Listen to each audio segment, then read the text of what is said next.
వీక్షకులకు స్వాగతం, నమస్కారం. ఆంధ్రప్రదేశ్లో లిక్కర్ స్కామ్, ఆఫ్రికాలో పెట్టుబడులు. ఆంధ్రప్రదేశ్లో మైన్ మాఫియా స్కామ్, ఆఫ్రికాలో పెట్టుబడులు. ఆఫ్రికాకి జగన్మోహన్ రెడ్డి దండుపాళెం బ్యాచ్కున్న సంబంధం ఏంటి? ఇక్కడ దోచుకుని అక్కడ వేల కోట్ల పెట్టుబడులు. ఆ వివరాలు తెలుసుకునే ప్రయత్నం చేద్దాం. వివరించడానికి మనతో పాటు సీనియర్ జర్నలిస్ట్ డివి శ్రీనివాస్ గారు ఉన్నారు. వారిని అడిగి ఆఫ్రికాలో జగన్మోహన్ రెడ్డి బ్యాచ్ పెడుతున్న వేల కోట్ల పెట్టుబడులు దేంట్లో పెడుతున్నారు అడిగి తెలిసిన ప్రయత్నం చేద్దాం. సార్ నమస్తే. నమస్తే. ఆంధ్రప్రదేశ్లో మాఫియా స్కాములు, ఇక్కడ వేల కోట్ల దోపిడీ, అక్కడ వేల కోట్ల పెట్టుబడులు. ఆఫ్రికాలో వాళ్ళు ఆఫ్రికాని ఎందుకు ఎంచుకున్నారు? ఆఫ్రికాలో ఏ విభాగాలు పెట్టుబడి పెడుతున్నారు వాళ్ళు? అంటే వైసీపీ నాయకుల పెట్టుబడులకి ఒక స్వర్గధామంగా ఆఫ్రికా మారిందా? ఇక్కడ కొట్టడం, అక్కడ పెట్టడమా? ఇప్పుడు లిక్కర్ మాఫియా అదే, లేకపోతే మైనింగ్ మాఫియా అదే. చెవిరెడ్డి భాస్కర్ రెడ్డి అక్కడ టాంజానియాలో ఏదో స్టీల్ ప్లాంటు, ఇనప శుద్ధి కర్మాగారం అక్కడ పెట్టాలని చూసినట్టు, అక్కడ ఆయన పర్యటించినట్టు, అతనితో పాటు తిరిగినాళ్ళు, అతనితో పాటు హోటల్లో బస్ చేసిన వాళ్ళు మరి ఇక్కడ సిట్కి వచ్చి వాంగ్మూలం ఇచ్చారు. ఆ వెంకటేష్ నాయుడు, మరి నేను, చెవిరెడ్డి భాస్కర్ రెడ్డి జింబాబ్వే వెళ్ళాం. జింబాబ్వేలో మరి ఫుడ్ ప్రాసెసింగ్ యూనిట్లు పెట్టడానికి తిరిగాం. టాంజానియాలో ఫలానా హోటల్లో మేము వారం రోజులు ఉన్నాం. అంటే చెవిరెడ్డి భాస్కర్ రెడ్డి మనకు తెలిసి ఏంటి, అతను చంద్రగిరి ఎమ్మెల్యే, లేకపోతే తొడ చైర్మన్, లేకపోతే టీటీడీ బోర్డు మెంబరు, ఇప్పుడు చీఫ్ విప్గా పనిచేశాడు. అసలు ఎంత సంపాదించారు, ఏ రకంగా సంపాదించారు, ఇక్కడ సొమ్మంతా అక్కడికి తీసుకెళ్ళడం ఏంటి? ఇప్పుడు తాజాగా బయటపడిన అంశం ఏది? ఈ మైనింగ్ మాఫియా. నెల్లూరులో అతనెవరు? అనిల్ కుమార్ యాదవ్, అక్కడ వైట్ క్వాడ్జ్, అటు సర్వేపల్లి కాకాని గోవర్ధన్ రెడ్డి 250 కోట్ల వైట్ క్వాడ్జ్ కొల్లగొట్టడం పైన జైల్లో ఉన్నాడు. ఇతను ఎవరు? అనిల్ కుమార్ యాదవ్ ఇవాళ రమ్మని పిలిచారు విచారణకి, వేరే కేసు. అనిల్ కుమార్ యాదవ్ ఒక్కటి దోపిడీనే 900 కోట్ల రూపాయలు జరిగిందని చెప్పి నిన్న ప్రచారం జరిగిందండి. అంటే ఒక 3 నియోజకవర్గాలు, 3 ప్రాంతాల్లో, గూడూరు, లేకపోతే అక్కడ సైదాపురం, పొదలకూరు మండలాల్లో మొత్తం వైట్ క్వాడ్జ్ కొట్టేశారు, చైనాకి ఎక్స్పోర్ట్ చేశారు. అంటే టన్ను మరి 25,000కి అమ్మారని, ₹1,00,000 అమ్మారని, నెలకి 30,000 టన్నులు ఎక్స్పోర్ట్ చేశారని. చైనాలో డిమాండ్ పెరిగింది. వైట్ క్వాడ్జ్కి ఎప్పుడైతే చైనాలో డిమాండ్ పెరిగిందో మొత్తం నెల్లూరు అంతా గొల్ల చేశారు.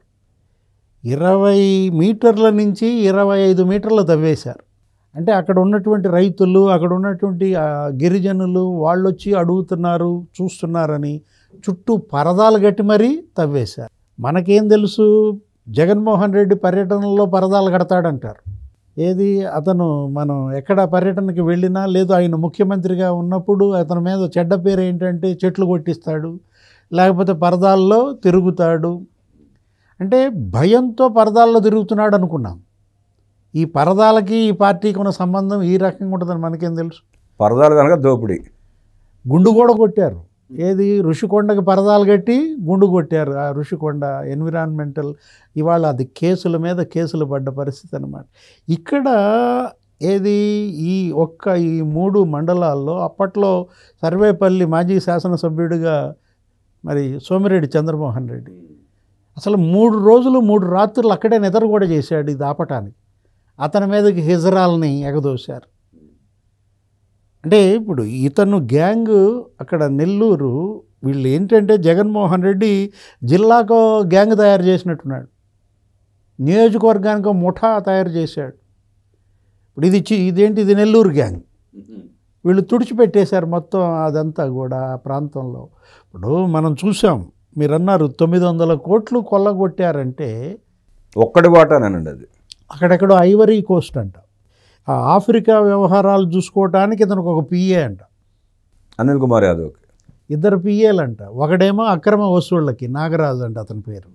ఇతను ఇంకో పిఏ, ఇతనేంటి రాజీవ్ రెడ్డి, ఇతను ఆఫ్రికా వ్యవహారాల కోసం అక్కడేదో ఐవరీ కోస్ట్లో మైనింగ్ బిజినెస్ ఏదో స్టార్ట్ చేసినట్టుగా. అంటే ఆఫ్రికా ఆంధ్రప్రదేశ్ వైసీపీ లింకుల గురించి మనం ఒకసారి పాత చరిత్ర బయటికి తీస్తే, ఏది అప్పట్లో రాజశేఖర రెడ్డి హయాంలో ఆయనకు ఒక ఐటీ అడ్వైజర్ ఉండేవాడు. ఇప్పుడు జగన్మోహన్ రెడ్డికి ఎట్లా అయితే ఐటీ అడ్వైజర్ ఇప్పుడు ఈ లిక్కర్ మాఫియా డాన్నో కేసిరెడ్డి రాజిరెడ్డి, అట్లాగే రాజశేఖర రెడ్డికి ఉన్నప్పటి ఐటీ అడ్వైజర్ వాళ్ళ బంధువు ఆ జార్జి రెడ్డి బావమరిదో ఏదో ఏది అతను సిసి రెడ్డి అంటారు. సిసి రెడ్డి అతనికి ఒక కన్సల్టెన్సీ ఏజెన్సీలు మిమ్మల్ని అందరినీ నేను కెన్యా పంపిస్తా, అక్కడ 1000 ఎకరాలు ఇస్తారు ఒక్కొక్కళ్ళకి. ఒక్కో రైతు అక్కడ గనక వస్తే అక్కడ వ్యవసాయాన్ని గనక మీరు ఎంకరేజ్ చేస్తే మీకు 1000 ఎకరాలు ఉచితంగా ఇస్తుంది కన్యా ప్రభుత్వం అని మరి కొంతమందిని తీసుకెళ్ళాడు అన్నారు. అప్పట్లో నేను చెప్తాను 20 ఏళ్ల క్రితం సిసి రెడ్డి, ఈ పిల్లలు కూడా అప్పుడు సిసి రెడ్డి వెంటే అక్కడికి వెళ్ళారన్నారు. ఈ జార్జి రెడ్డి పిల్లలు కూడా అప్పుడు ఈ అనిల్ రెడ్డి, సునీల్ రెడ్డి వీళ్ళు అక్కడే వ్యాపారాలు ఉన్నాయి. ఆఫ్రికాలో డిస్టిలరీల వ్యాపారం ఉందన్నారు. అంటే మద్యం వ్యాపారం ఇక్కడ కొత్తగా వాళ్ళు ఎంటర్ అయింది కాదు, ఆల్రెడీ ఆఫ్రికాలో మరి కాలు పెట్టిందే, అక్కడ ఏలు పెట్టిందే ఇక్కడ కాలు పెట్టారన్నమాట. అంటే ఇప్పుడు ఆఫ్రికాతో వీళ్ళ సంబంధాల గురించి మనం ఒకసారి చూస్తే మీకు ఎన్నికలకు ముందు పెద్దిరెడ్డి రామచంద్రారెడ్డి ఇంకా అప్పటికి ఫలితాలు రాలా, ఎలక్షన్ జరిగింది, తట్టాబుట్టా సర్దేస్తున్నాడు, మొత్తం అంతా కృష్ణపట్నం పోర్ట్ నుంచి ఎక్విప్మెంట్ పిఎల్ఆర్ ప్రాజెక్ట్స్ అంతా ఆఫ్రికా పంపిస్తున్నాడని కథనాలు వచ్చాయి. అక్కడ కూడా ఆయనకి మైన్స్ కాంట్రాక్ట్లు ఉన్నాయండి. అప్పుడు అందరూ ఏంటి ఇక్కడ ఓడిపోతున్నారు, చంద్రబాబు సీఎం అవుతున్నాడు కాబట్టి ఇక్కడ బిచానా ఎత్తేస్తున్నాడు అన్నారు. దానికి ఆయన ప్రెస్ మీట్ పెట్టి ఖండించాడు. ఏమని? మీరు చెప్పిందే చెప్పాడు, నాకు అక్కడ కూడా వ్యాపారాలు ఉన్నాయి, మా పిఎల్ఆర్ ప్రాజెక్ట్స్ తరపున అక్కడ కూడా మేము కాంట్రాక్టులు చేస్తున్నాం అన్న దీంట్లో ఆఫ్రికా అనేది ఇవాళ వైసీపీ వాళ్ళకి మనీ లాండరింగ్కి ఒక స్వర్గధామంగా మారిందనమాట. అంటే దుబాయ్లో ఒక డెన్ అన్నారు, ఆ డెన్కి ఎవరో ఇన్ఛార్జి అతను ఎవరో రాజీవ్ ప్రతాప్ అనో ఏదో అన్నారు.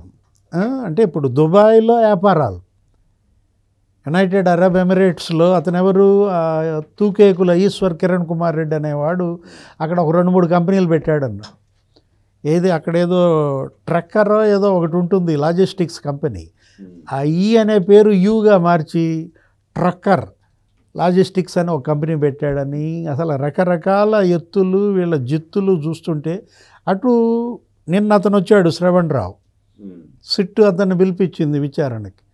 ఆల్రెడీ టెలిఫోన్ ట్యాపింగ్లో ఇక్కడ నిందితుడు A6 అతను జైలుకు కూడా పోయాడు ఏదో వేరే కేసులో.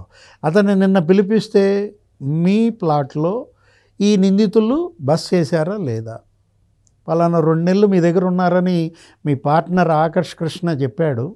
అతను ఫోటోలు వీడియోలు కూడా ఇచ్చారు. మీ వాంగ్మూలం ఏంటి అని అడిగితే ఉన్నమాట వాస్తవమే, దుబాయ్లో పారామౌంట్ హోటల్ అండ్ రెసిడెన్సీ దాంట్లో 5801లో వాళ్ళు ఎక్కడో బయట ఉండేవాళ్ళు, తర్వాత మెల్లగా నాతో పరిచయం అయింది, అతను మా ఫ్లాట్లోనే వాళ్ళు ఉన్నారని, అప్పటికి నాకు తెలియదు వీళ్ళు నిందితులని, వీళ్ళ మీద కేసు ఉందనో ఏదో చెప్పాడు. అంటే అటు దుబాయ్లో ఒక డెన్, మరి ఆఫ్రికాలో టాంజానియాలో ఒక డెన్నా, జింబాబ్వేలో ఇంకో డెన్నా, ఇప్పుడు ఈ డెన్ను ఎవరిది? అనిల్ కుమార్. ఇతనేంటి, ఇతను ఐవరీ కోస్ట్లో పెట్టాడా? వీటన్నిటిపైన విచారణ జరపాలా. ఇవాళ లోతైన విచారణ జరిపితే తప్ప వీళ్ళ యొక్క ఈ విదేశీ లింకులు ఎస్టాబ్లిష్ కావు. వీళ్ళు ఆఫ్రికా ఎంచుకోవడానికి కారణాలు ఏంటంటారు? అది కూడా 3-4 రంగాల్లో ఏంటి, వాళ్ళు పెట్టుబడులు పెట్టింది కూడా ఫస్ట్ మనం ఏమనుకున్నాం, మ్యానుఫ్యాక్చరింగ్ సెక్టార్ అనుకున్నాం. ఏదో స్టీల్ ప్లాంట్ అన్నారు టాంజానియాలో, ఇనప ఖనిజ శుద్ధి కర్మాగారమో ఏదో చెప్పారు. అది కాస్త జింబాబ్వేలో మళ్ళీ ఫుడ్ ప్రాసెసింగ్ ప్లాంట్స్ అన్నారు. ఇతను అసలు మైనింగ్ బిజినెస్ అంటున్నారు. పెద్దిరెడ్డి రామచంద్రారెడ్డి అతను అక్కడ కాంట్రాక్టులు అంటున్నాడు.